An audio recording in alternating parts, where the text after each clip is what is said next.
My name is Thomas Backhaus. I hold the chair for Ecotoxicology and Environmental Risk Assessment at RWTH University in Germany.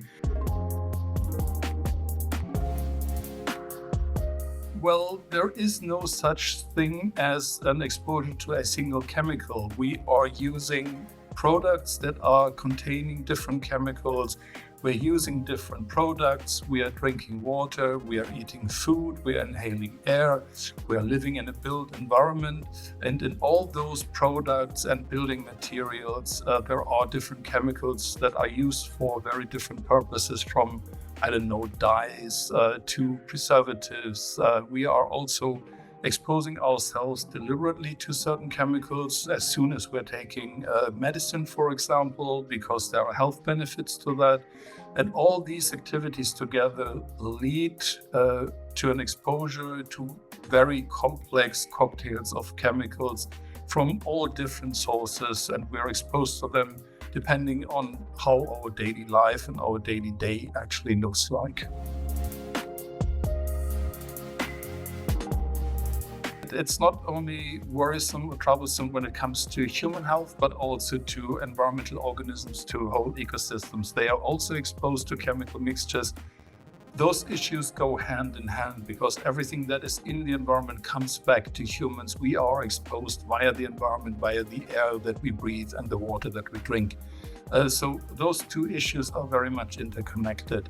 And what worries me are basically two things, I would say. So the one thing is we still don't know a lot, or we still don't know enough to actually assess and quantify the risks in all the different situations that we're experiencing, which is really problematic. We are flying blind in a lot of situations.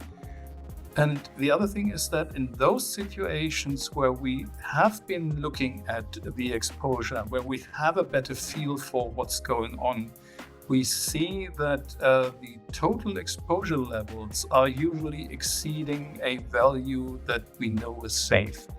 So when we're using chemicals, in Europe at least, the chemicals that are on the market are undergoing a quite substantial testing for their safety.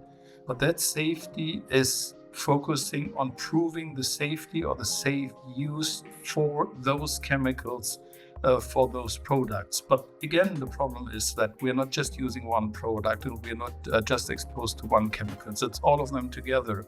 And those situations are not part of the routine risk assessment. And that's again coming back to the pattern that we are flying blind in a lot of situations. REACH is a single substance or single product oriented regulation. A company that is selling a chemical or that is putting a product on the market has to prove safe use for their product. And they do that. Well, there's always gap, there's always room for improvement, but that's the basic aim of REACH, and we are moving towards fulfilling that. But the problem again is it's not that one product that we're exposed to. There are other products that are also coming into play. And then we have the problem that we are exposed to 50 products over the course of a day, or 100 different products over the course of the day. And then we can say, yeah, product 37, that is safe, and product 42, that is safe, and product 55 is safe. But whether the combination of all those products is safe, that's the critical question. So it's the death of 1,000 paper cuts, and that is the problem. So small, exposures that are individually acceptable are piling up because things are coming from different emission sources towards the human body. And that is actually what REACH needs to improve, because REACH doesn't take those co-exposures into consideration. Every company, every chemical basically is allowed to occupy the whole, acceptable exposure, the acceptable body burden of chemical exposure. Each and every chemical is allowed to do that. And that is problematic because, in fact, they are sharing that emission space, that body burden. There's only one body that you can start filling up with chemicals. it's an obvious gap. What we know is it's not only an obvious gap. The main problem is what we know, that the risk of a mixture is always higher than the risk of the individual compounds.